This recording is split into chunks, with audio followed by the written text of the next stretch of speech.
Welcome back to NBA Cinema. So, man, this week just hasn't been Austin Rivers' week. It's been a lot of people coming his way, most namely Steven Jackson. You know, they had a little slight back and forth, but it seems to have sizzled down over the last few days. But today, on NBA Today at the trade deadline, you know, they have that special episode going on. And the Patrick Beverley to Milwaukee thing was brought up because Milwaukee hasn't been the same defensively this year, obviously losing Drew Holiday, but even Giannis and those guys haven't locked in on the defensive end as they have in the past. And so a conversation was started by Austin Rivers, and I'm going to play you the first clip of what he said. Let's check it out. In terms of Patrick Beverley, you know, we could joke aside, but having a good relationship with one of the key players on the team is vital. When you talk about, especially a guy at the end of your career, you know, Pat's past the prime of his career, you know, and he can still be a key asset to a championship team. We know that. But he's leaving Philly, and he left the team before that, and the team before that, and the team before that. A lot of those teams, when you see these championship teams and how guys are able to stick around, it's likability. You know what I mean? So I understand he has a voice in the locker room. I understand Patrick has a popular podcast. Mm-hmm. He's an opinionated guy. He's an in-your-face guy, tell you how he feels guy, which is something they do need. But there has to be a line with that. He's got to be able to gel and get along with and help their defense. At the end of the day, it's not that much. It's not going to be hard for him to go in there, long as his intentions are right. And nobody like Patrick Beverley is a guy that is a team guy, right? Yeah. It's all about winning. He loses himself into the team, and right now, more than anything, Giannis Antetokounmpo needs that, right? He needs some accountability.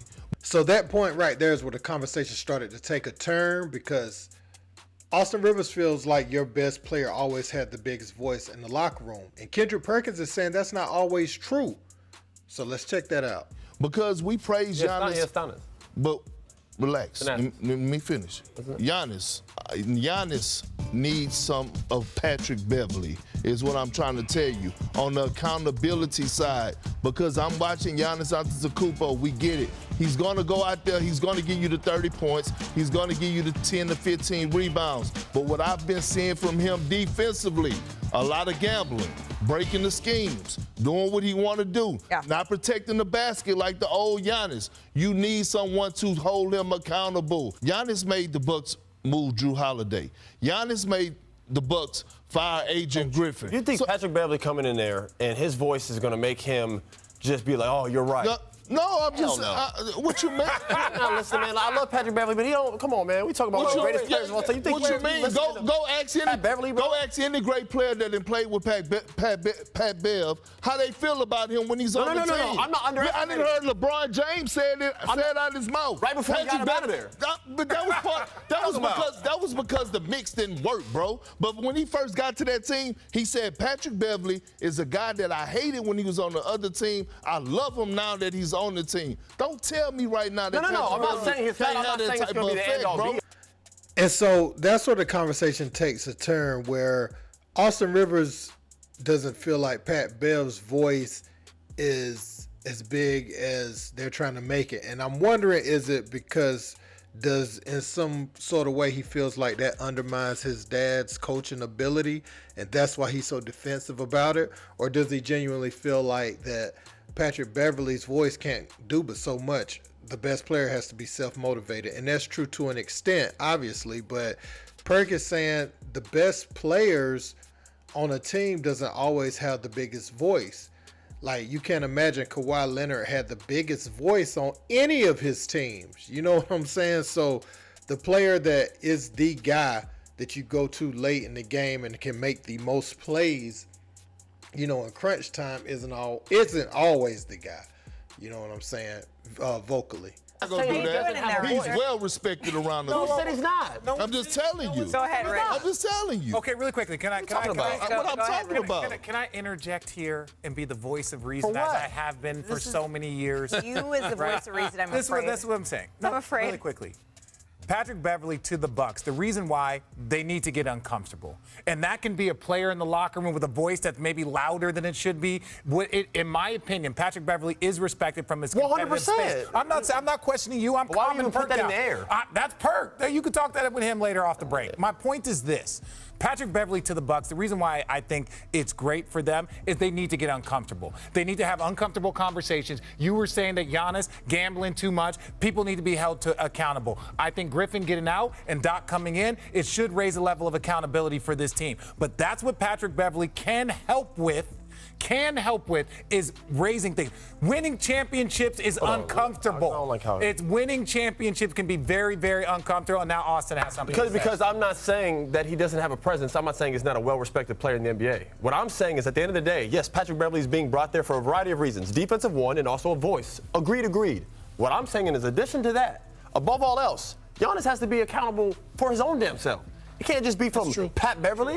It's got to start at the top. I understand he has a voice, but when people look at the locker room for someone to be the guy and have a voice that really, really, really matters, it's the best player in the team. It's that guy right there, the MVP. That is not. That's all I'm saying. That is not true. Every team, look, bro, I done played with 12 Hall of Famers, maybe 13, and all of them didn't have a voice in the locker room. Just because you're the franchise guy, just because you're the franchise guy doesn't make you the leader. The team you won, who had a voice? It wasn't. It was James Posey. Go ask your daddy. KG had no voice on that team. KG didn't have a voice. Man, I want to get Wilbon's thoughts on call him when you get off the phone and ask him who's your emotional leader. I do think that there's a difference sometimes between being an emotional leader. The Clippers, right, are the perfect example. That Kawhi Leonard isn't necessarily the guy who is the most vocal in the locker room. Don't be out of pocket. I ain't out of pocket. I'm good. We talking. So as you can see, Austin Rivers got very emotional right there at the end, kind of shut down. And I noticed when they came back in their other segments, he wasn't on the show anymore. And I think he got cut abruptly today just based off of that interaction, because Perk and Richard Jefferson, they have their exchanges, but you can't get so mad and make it visible, and it just displays on your countenance in a way where it's like, okay, he's not even being professional no more. And Perk, you see Perk telling him to settle down. You see RJ, being real quick, real slick with what he's saying, and trying to transition back to him. What Rivers didn't realize is RJ was taking the conversation for a brief moment and coming back and giving it back to Austin in a place where he probably thought he had enough time to gather his thoughts and articulate it in a way, to Perk where it's not like he's mad or emotional. And this is the thing. This is one of the reasons a lot of the players didn't like Austin Rivers. You could kind of see it today with the Clippers and different organizations he's been with, and they only felt like he was there as long as he was there, not when he initially got to the league, but he was only there as long as he was there because Doc was his father, which, as a father, if you are in a position to put your son in a position to earn money for his family, do that. I'm just talking about from the perspective of the players, because a lot of people get it misconstrued in the comments like I'm going at Austin based off of his dad putting him in position. No, put your son in position if you got the opportunity. On the flip side of that, is perceived by the players in the locker room a different way. That's all I've ever been saying about it. So and Perk, when he said, go ask your daddy, he said, come on, Perk. So he really, Austin has like this thing where that's a bit offensive because he feels like it undermined all his hard work and everything he's done. And that kind of goes back to what he was talking about with Bronny. It feels like some of the things, some of the tones that people take towards you based off who your father is a ploy to undermine everything you've achieved. And, if Austin sees it that way, I get it. But the fact of the matter is Austin has to have tougher skin than that. However you got in the position you got in, you in that position. So you have to pick your battles. Is that battle one worth fighting? And Perk is right, by the way, on this. The best player isn't always the most vocal. We get used to Michael Jordan, Isaiah Thomas's, LeBron James even. He speaks up. Magic Johnson, those guys speak up in the locker room. But it's not always the best player. Like, again, Kawhi Leonard is one. You even look at Draymond Green. He's the voice of the Golden State Warriors. It's not Stephen Curry. You know, you don't think about Steph as being the voice. Does he have a voice? Yes. Is he the voice? No, it's Draymond Green. So I think that's what Perk was alluding to, and I think that's the point that Austin Rivers was missing. And I feel like Pat Bev is going to be a voice of that team, man. So let me know what you guys think in the comments. Don't forget to like, share, and subscribe. Till next time. Peace.